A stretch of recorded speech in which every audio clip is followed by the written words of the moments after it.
I've enjoyed the book substantially.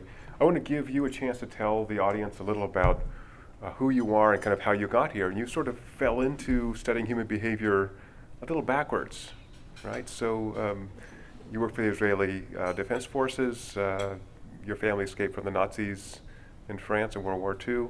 And did that ignite a passion to study human beings? We had a passion to study human beings from an early age. I mean, there are some people who know from an early age what they're going to do, and I think I did. So I was lucky that way. Yeah. But you had these experiences that catalyzed this. Well, yes, I had a number of experiences, but those are, it's after something happens, then you remember those experiences that fit, and you think they catalyzed it. So I'm not really sure what they catalyzed, but which experience do you want me to tell about? Well, I think working with the Israeli Defense Forces. I mean, you tell us a little about that. I can do. I was in an academic unit within the Israeli Defense Forces, which means that, like in the ROTC, I was allowed to do my studies first and to do my service later, doing my officer training in summers. And so I served as an infantry platoon commander for a year, and then I was a psychologist. And actually, that really shaped my career. And there were two incidents that I tell in the book, but I'll tell one of them because it's really quite basic to what happened to me later. And it's the story of how we were trying to select candidates for officer training school. And there was a test that we inherited from the British Army. It was called the leaderless group test, and it was done in an obstacle course. I still remember it as a very hot and sweaty day. I mean, hot and sweaty days, this is Israel, and can get quite hot. You bring 8 candidates for that job, you face them, they'd be facing a wall. There would be a telephone pole there, you tell them, pick up the pole. And then you tell them that they had a mission, and their mission was to get to the other side of the wall without the pole touching either the ground or the wall, and without any of them touching the wall. It can be done. It's hard.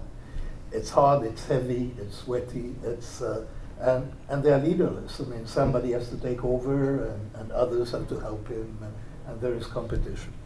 And there were 2 people observing this, and the very striking thing about observing this was that we immediately had a sense that we were seeing their true natures revealed.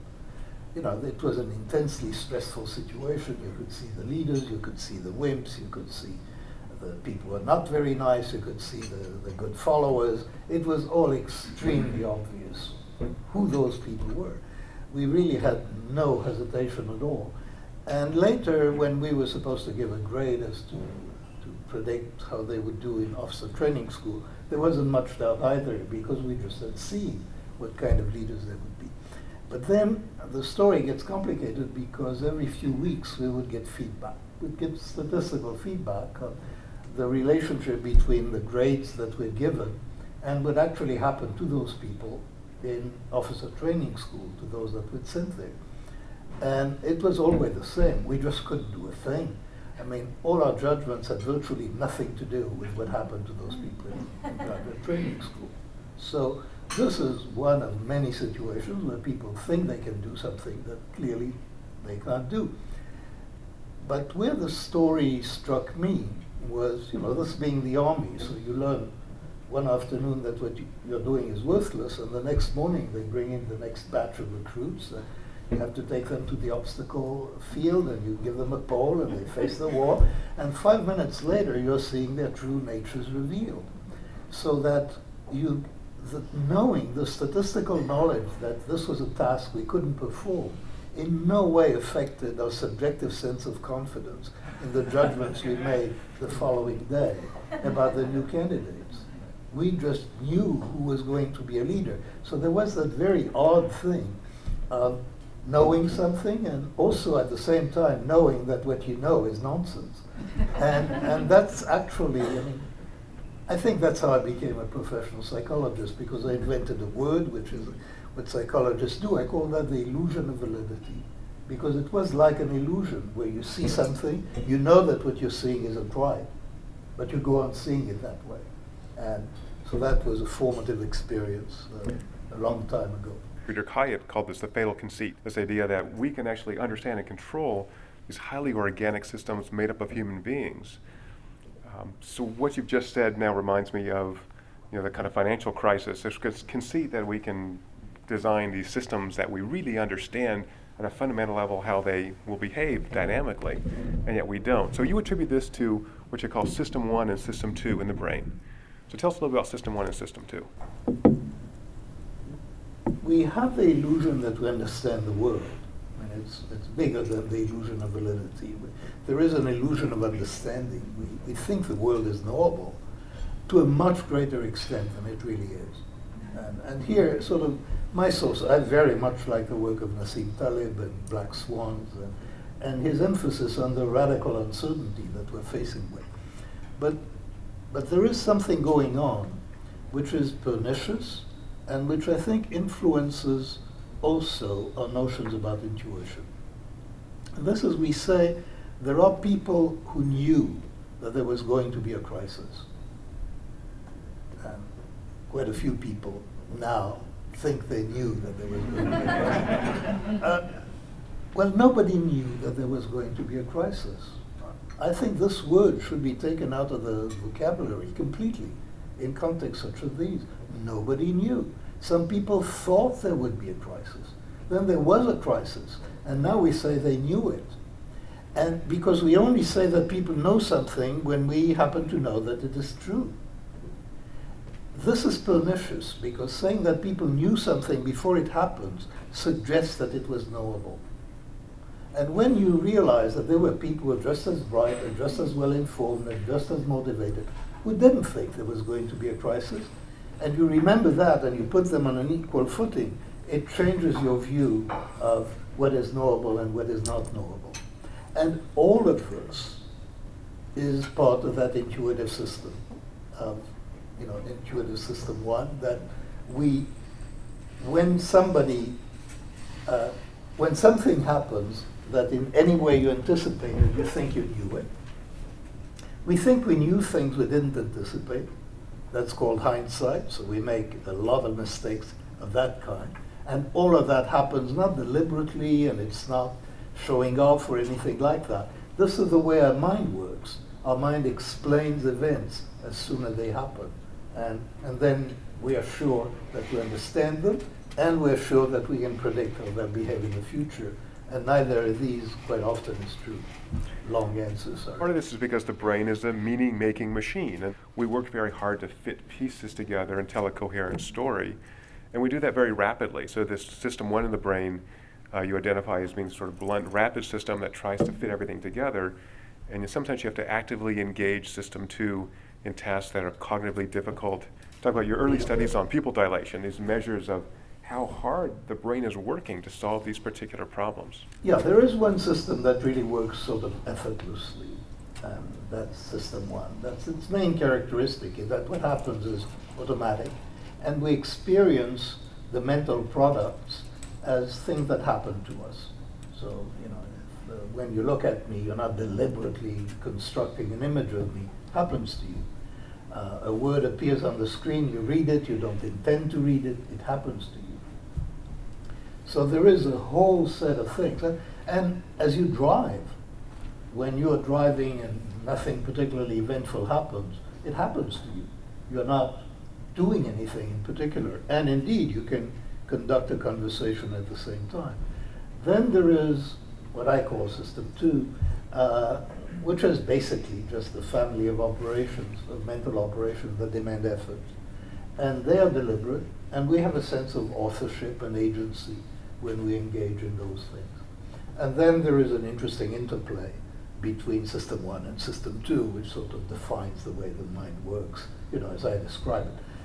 This is just a description, it's a metaphor. There are no two systems in the brain that interact in this way. It's just a lot easier to understand what's going on if you use that metaphor. It's clear that if you spread attention more widely, you experience the world differently, and it's very clear that there are cultural differences. So that seems to be, there's a strong suggestion that there are differences between Eastern cultures and Western cultures on that dimension, that we tend to focus on details and are less sensitive to the periphery, and people in a different context. Chinese, for example, are better at remembering what's in the periphery of the field, and they're not equally focused on what's at the center of the field. And some people have speculated this has something to do with individualist culture and collectivist cultures, where people are just more attuned to what other people think. So in the book, Thinking Fast and Slow, you identify System 2, this effortful cognitive system, as being lazy. And that is, it prefers System 1 to kick in, work automatically if I don't really have to. So I'm wondering if there are some practices that Westerners might do, for example, mindfulness meditation, that might can widen that scope. I don't know, I've been asked this question, and I then realized that I haven't thought about it, so I don't have an intelligent answer to it. I don't have an intelligent answer to what meditation does. I tried to learn meditation and I failed. So Me too. I'm a failed meditator. So I don't know what it does, but it clearly cultivates that sense of letting more things in. Right. And at the same time, what it cultivates very clearly is a control over emotions. So there is a control. You distance yourself from what is happening to you. And so there are many things that it alters. How that could translate into everyday living and so on, that I have no idea. Okay. So why would evolution evolve this kind of lazy brain system? Well, it's not that everything that happens in evolution has a purpose. I mean, something are in process, something are in progress, something are sort of artifacts of other things that are happening. So this system too, evolutionarily, is a sort of late invention. I mean, this whole business of the frontal lobes and controlling yourself and monitoring yourself, all of this is a recent invention. System 1, as I describe it, is really an outgrowth of perception. It's something that much of it is shared with lower animals. And then grafted on it is a linguistic ability, because our intuitive system, fast thinking, understands language. But it is really like a perceptual machinery. It interprets the world, but it interprets the world without having to verbalize it very much. Right. And without nuance. And without. Right. Well, that I think is not true. Okay. Nuance. All our world knowledge, I mean, our skills are System 1, because driving is a skill. I use a lot the example that I'm very skilled at recognizing my wife's mood from the first word on the telephone. And, all of you have that skill in one way or another. That comes from a lot of reinforced practice, and so that has become automatic, and it has become intuitive, and I have no idea, what makes me recognize it. So there is, a great deal of that is happening. Now I've lost where I was going. Nuance, if System 1 is nuanced or not. But System 1, or associative memory more, is the repository of our world knowledge, and it retrieves world knowledge with incredible efficiency. The stories that I read while writing the book, one of those that impressed me most is, I wish I could mimic it, because it's a story about an upper-class male voice, which says the sentence, "I have large tattoos all down my back." And within about 3/10 of a second, there is a reaction in the brain, and the reaction is a clear signature of surprise. There is an incongruity.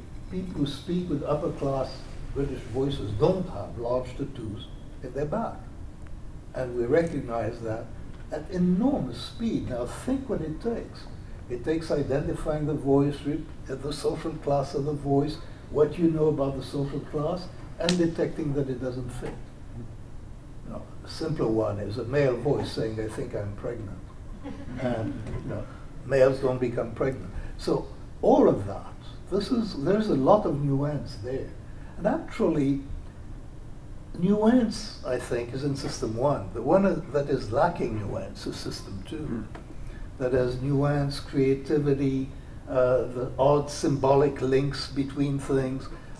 They are unconscious or largely unconscious, and they are the way that system one works, very much without awareness. Okay.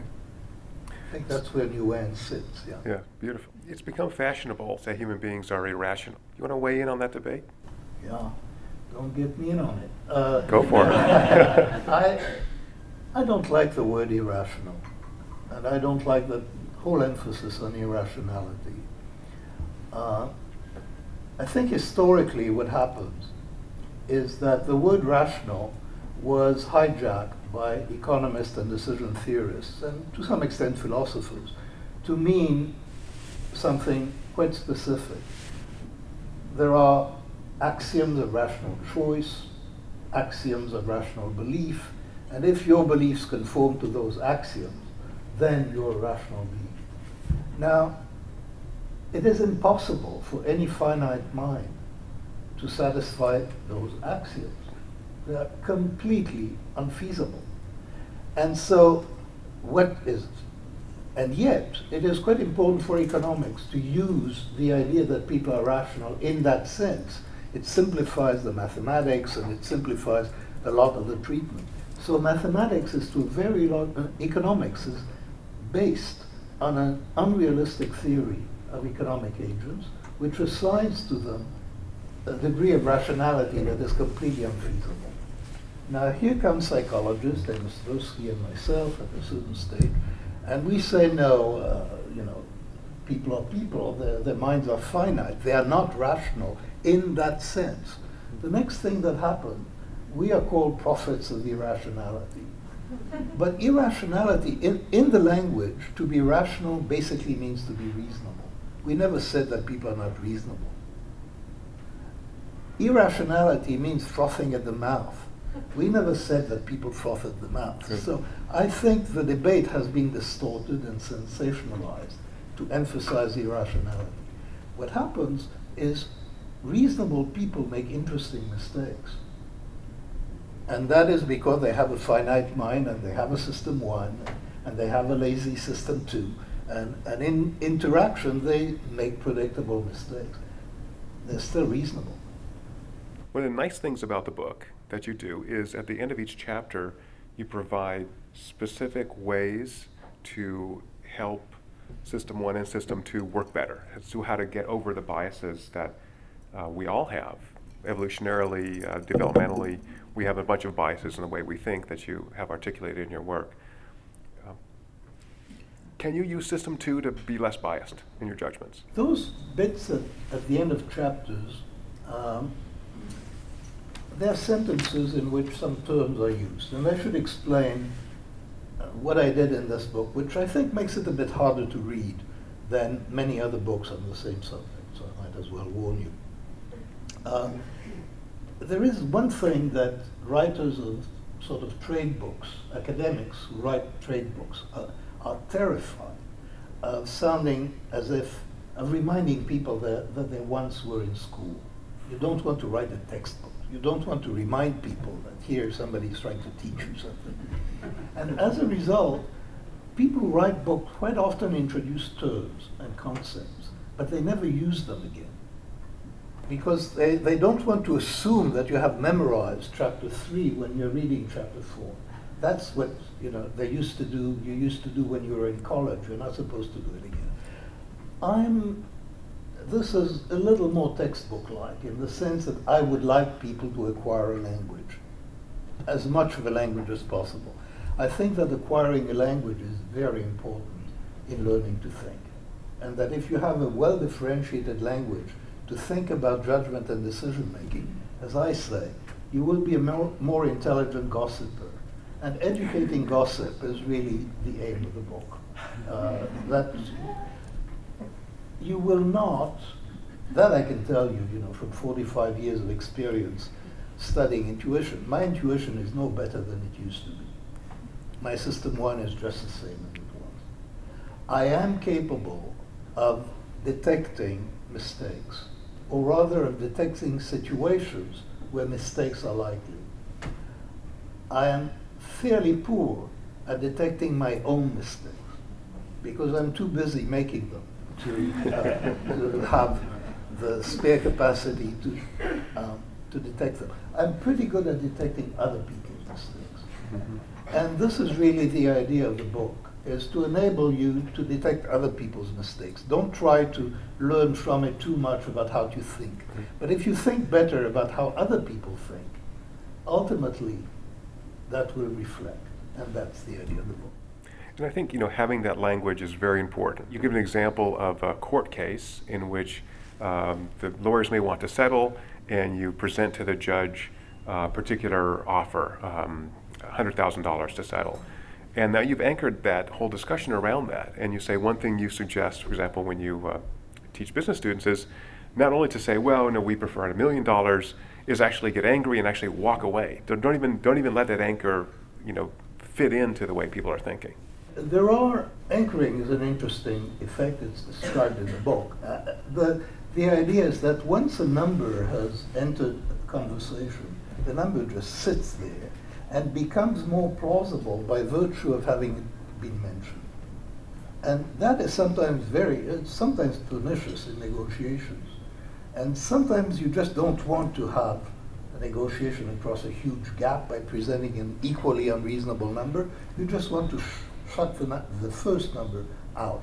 I'm not going to negotiate on this basis. It's one way, when you recognize that this is happening to you, this is something that you can decide to do.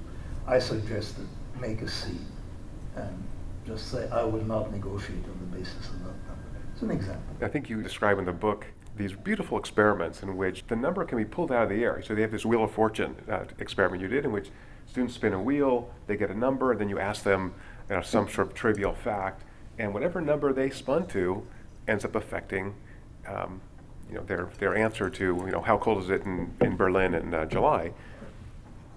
So knowing that, it's still hard to suppress that. And so that's, I think, where the kind of rubber hits the road, which is, okay, we're biased, there's a number out there, and we can't help but kind of anchor to it.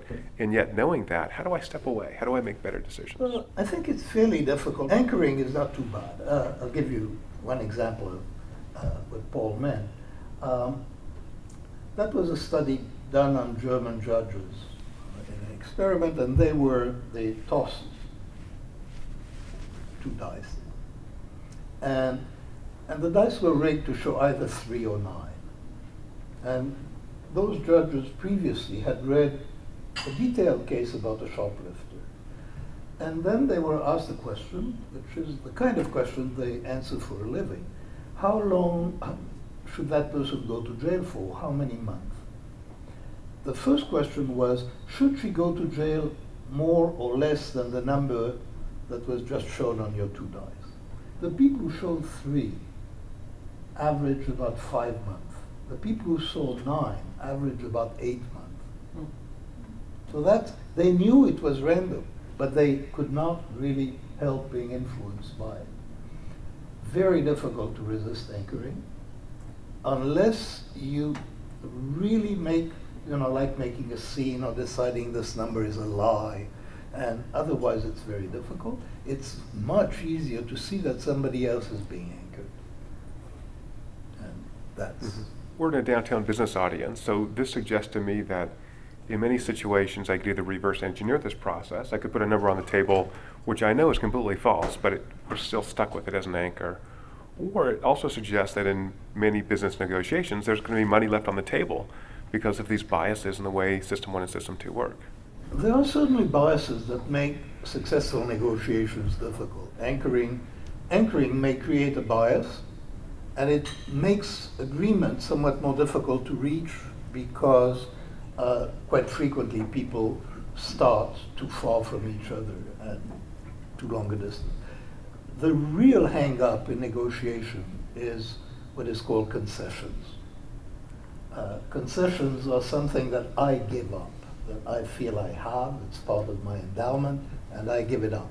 People hate making concessions. And it's quite interesting that you could negotiate over the final terms of the agreement, or you could negotiate on changes relative to the previous contract. And in some interesting ways, negotiating on changes is harder than negotiating on the final shape of a contract. Because the concessions hurt me, and you don't get much pleasure from my concessions. Your concessions hurt you, and they don't give me enough pleasure. And it's that discrepancy, we call it loss aversion, that creates a lot of difficulties in negotiation. So many of the things that we talk about show up, in the real world. But you have to be able to slow down to recognize them, and to use that language, because without using the language, you don't recognize them.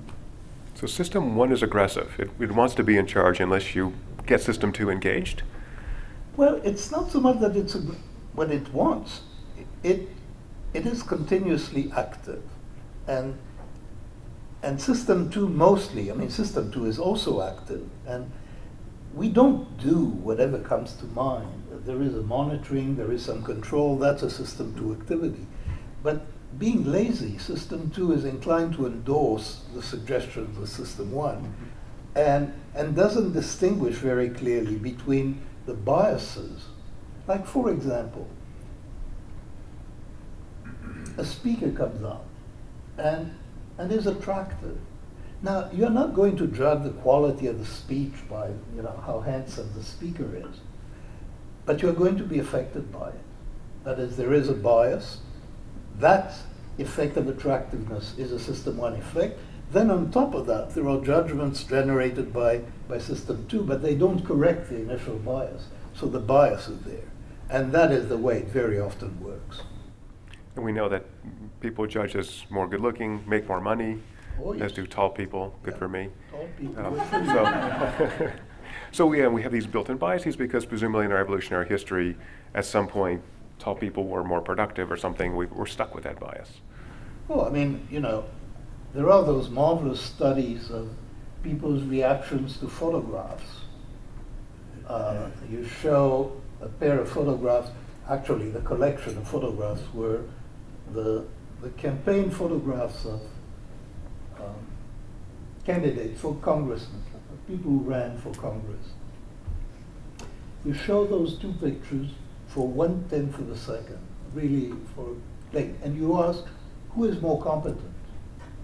That predicts 70% of the races.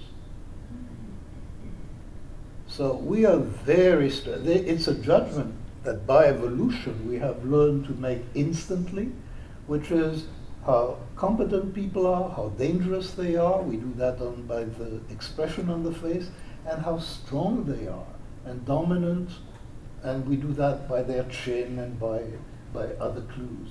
But that is clearly wired in evolution. We don't control it, and it biases our judgments of people, including our voting decisions, and people are completely unaware that this is happening to them.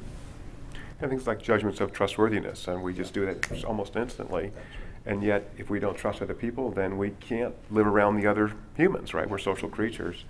So I'm wondering if our social nature affects the way system 1 and system 2 work. Would those be different if we weren't such social creatures? Well, a lot of our social nature is built into system 1. So we have those responses to competent people. We have a lot of our emotion is built into system 1, including trust and including, love and emotion that you have studied. They start, they're not judgments. They're not generated by conscious evaluation of whether something is good or bad. It is something that starts from the chemistry and the brain structure. It's system 1. A lot of your current work has been looking at well-being, how people are satisfied with their lives, and including a really beautiful paper just a couple months ago showing that acute happiness has a peak. It's around $75,000 a year. After that income level, people don't have any more direct happiness, and yet their life satisfaction continues to go up. Yeah. For the last 10 or 15 years, actually, I've been engaged in studying well-being, and I'm particularly curious about a distinction between two features of well-being. One is how you feel about life as you're going through life. It's the emotional tone of your experience, and that's experience happiness. And the other is how do you feel about your life when you think about your life. which is completely different. That is, when you're asked to evaluate your own life. And it turns out that very different things make you emotionally happy and make you satisfied with your life. What tends to make people emotionally happy is largely social. It has, to a very surprising extent, the amount of time you spend with people who love and who love you really determines that part of life. Life satisfaction is different. And we looked, the economist Angus Deaton, my colleague at Princeton, and I, we looked at the effects of income on life satisfaction and on experience happiness. Now, it's miserable to be poor, emotionally miserable to be poor. By the way, more in the United States than in many other countries. It is terrible to be poor. Everything is worse when you're poor. Divorce is worse, an illness is worse, being lonely is worse. So experience happiness rises with income up to, and that surprised us greatly, a household income of roughly $70,000 in expensive places. I mean, it's not that in New York it's 150.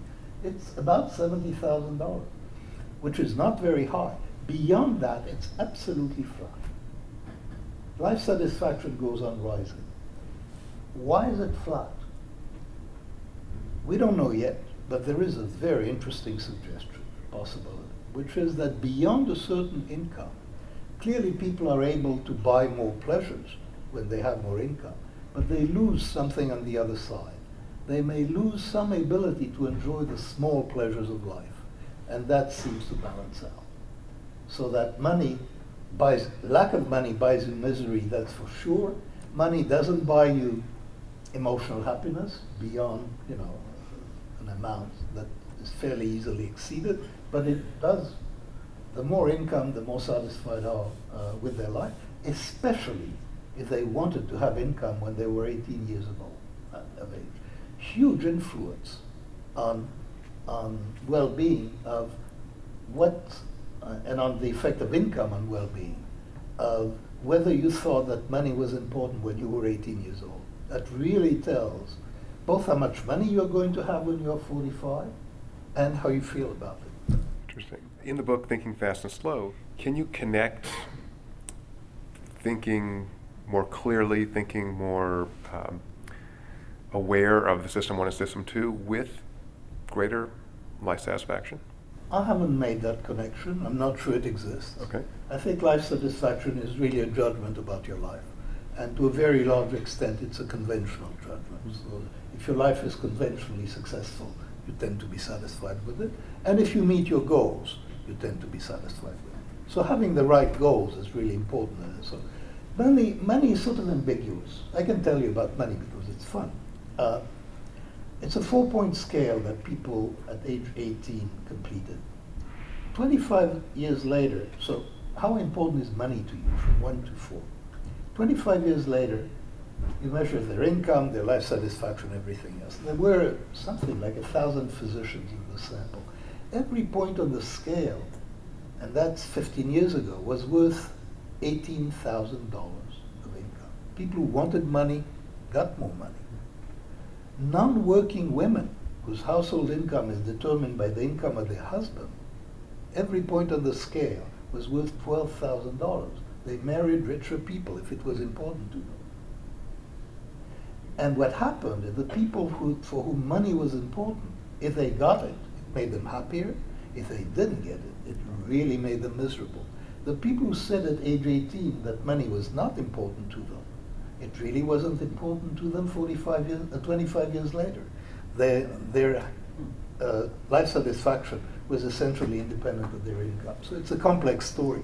So I asked this question because I'm very concerned about your wife. You said that you are much better at identifying when people make decisions that are biased, kind of system one biased. I wonder if you're a pain in the butt to live with. That you're just picking your. I mean, I have learned something else. I have learned to keep quiet. So should we do that too? Should we say, oh, my colleague is really making a big error here and a bias, and I don't want this negotiation to blow up. On the other hand, part of system 2 is knowing when not to speak. So. Beautiful. So I have one more question, and then we'll break for questions from the audience. In some sense, the work you've done has kind of blown up economics, right? It said this beautiful mathematical structure that economists sort of stole from physics in the early 20th century has ignored economics as a social science, as a science of human behavior. And historically, as you know, Adam Smith was greatly influenced by the natural philosophers of the time and understanding the human creature, and many other well-known economists. Do you think the work you've done is going to improve economic analysis? I mean, the word you use, I think, is way too strong. I mean, it hasn't blown up anything. The Economist, the ship is sailing on. And they continue to use rationality as an assumption, most of them, because they have to. It makes mathematical life a lot easier. Right. There is a movement within economics, behavior economics, and linked to that neuroeconomics, which is your field, which doesn't assume that doesn't assume rationality, and they're trying to do economics without that assumption. I couldn't say without that assumption, with a modified assumption of rationality. They allow pockets of unreason, they allow mistakes. And that seems to be spreading within economics. It's clearly quite respectable. I mean, the Harvard Department of Economics is dominated by it. I think that's fair. Berkeley, it's very salient. So there are important departments of economics where this approach to behavior economics is acceptable. It seems to be spreading. Nobody should predict the future of an academic discipline, and I'm not going to. And yet there's something, for us, something very addictive about watching real human beings in a controlled setting make economic decisions, or any decisions for that matter, then extracting out the information. So I think one of the errors in economics, how we started this conversation, was this sort of fatal conceit in which I can sit in my office, scribble on a piece of paper, and I can use these, quote, rational decision models to predict what people will do, as opposed to the sort of ground up, let's put people in a lab, or let's go in the field and watch them, and do that a bunch of times, varied conditions, and then say, oh, here's the way people seem to be doing. And that's, I think, what you introduced to economics and why you rightly deserve the Nobel Prize. There are many experimental situations in which the principles of economics, people just, by and large, obey the principles of economics. So, people are given a choice between purchasing the same thing at two different prices. Well, they will tend to buy that thing at a lower price. And many predictions of economics are based on simple assumptions of that nature. So economics is very often right. And changes of price have predictable effects, and changes of taxes have predictable effects. They are usually smaller effects and slower effects, and the world is a lot stickier than in many of the economic theories, and that has a lot to do with psychology. But it will be a while before we get a perfect synthesis. Right, and maybe never. Maybe it's such an organic system because it's human beings that 75% predictive is 75% would be great. Would be great. Yeah. Now, are you asked to actually weigh in on economic factors? You have a Nobel Prize in economics, and so there must be a tendency for reporters, your friends. Yeah. That tendency exists, but I have a system too. And I know how to protect myself. I mean, my best friend in economics would really be furious if I started weighing in. Great. Beautiful. So I know my place. Perfect example of system two thinking. So the book is Thinking Fast and Slow. Great pleasure to have you here.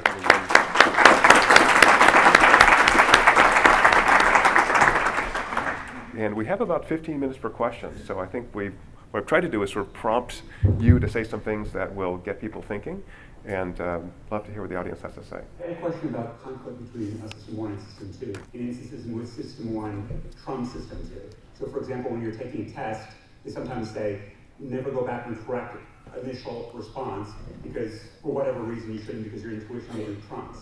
And what I was wondering is, in instances, say, when you make a decision but you need to justify it to someone else, you can't justify it, the initial decision might have been right. Can you speak to that too? Yeah. I think there has been a lot of study on whether you should or should not correct your initial guesses. I just heard, I haven't read the studies, I haven't followed. I think the last I heard was it's a good thing not to correct. That actually, unless you specifically remember the correct answer, don't replace one guess by another. That's That's what I heard. Check it in Wikipedia or something. I mean, you're not taking tests, so it doesn't matter if I misled you. Let's see. Now I've lost you again. So it's on essentially whether you can override System 1. Whether System 1 actually is better than System 2. Yeah. Now there are classes of decisions in which clearly System 1 is better than System 2, and you'd better not question yourself. So one of the things, there's a classic experiment where students were asked to choose a poster for their room and were later given a chance to reevaluate their decision and to assess how happy they were. And one group was just encouraged to go with their gut, to take the poster that they thought they liked more. And the other were asked to do a detailed analysis of the two posters and to reach a conclusion about which they should use. And later they checked the satisfaction of the two groups with their decisions. And the first group was happier. So there are situations where, especially when you're sort of anticipating your own emotions, where sometimes System 1 will do a better job than System 2. Not invariably, but it's not the case that analysis is always helpful. There clearly are cases where it is not. And often when things are rapid, so sports are a good example of that too. So if you're getting killed playing basketball this afternoon, ask the guy who's making every shot, well, how are you holding your hands? And if you make him engage System 2, he's going to play worse, actually. Oh, a lot. I mean, golfers do that deliberately when they want to change their swing. I mean, they think about it. Right. And that destroys the current swing. Right. In discussion with some colleagues yesterday, we were talking about price versus value. And listening to some of the comments you've had today, it seems that price is kind of a System 2 thing, where value might be more aligned with System 1. Care to comment on that? Is that a sensible? I think Paul probably knows more about this than I do, because there has been a lot of neuroscience on this. And I think you're right. That is, what I've gathered from that is that price comes in, it's a more, your attitude to the object is very much a System 1 thing, and then price is more of a reflective thing. I think price is more of a System 1 because evolution is so conservative. Price activates area in the brain associated with pain. So this is a very, very rapid, immediate response. You see that high price. You guys ever get this? You write a really big check, I don't know, down payment for a house, and your hand sweats a little bit. That's a nice System 1 response. It's wow, that's a chunk of money, right? So the value, I think, is something that also we can feel very intuitively, and I think this is, again, one of the big breakthroughs in economics, is that objective value, the price on that, is different than our internal subjective value. Under what condition do you activate the conflict system? In some of these purchasing experiments, you get a lot of activity of System 2, obviously. So you can get locked in. I think that's the point. And this is very much this idea of kind of anchoring, even things like the availability bias. So, you hear about this. So this is, Mike Gardner, who was telling me about the investment property he wanted to buy in 2008. And I said, that's the last thing you want to do, right? You're a gardener, don't buy investment properties, right? But it's so much in the news. Oh, this is going to go up in price. And so, the sort of pain part of this is irrelevant, and it's this set sort of forecasting of value that takes over. But there is something else which is actually in the news very much these days, that some products activate a lot of emotion. And, that's been said of Apple products, and I think correctly. Right. And those have a powerful emotional resonance, and you have to have it. And you love them. Yeah, and you love them, and you have right. them, and so in that sense, and it's a different attitude than the attitude you have to money. Right. Yeah. I think, so. Yeah. I've heard you talk before about assignment of value to money at the age of 18 having a predictive effect on what their life turns out like. Is there any research on what actually sets that preference for the person at age 18? Is it a genetic thing? Is it an environmental thing? I don't know. It's a fascinating question, and my guess is the answer is they're out there somewhere. I just don't happen to know it. While we're on goals, I can tell you what goals you shouldn't have. I mean, it's too late for you guys, but your kids. There is a goal that is really predictive of low well-being 25 years later, and it's sort of an interesting one. It's the goal of being a performing artist. People who at age 18 have that as a goal are, by and large, on average, not happy in their 40s. And that's because this is a goal that most people will fail in achieving. And that has a big effect. So that's why in LA we have so much unhappiness. Failed actors. Let's thank you again so much for coming in. Dr. Daniel Kahneman.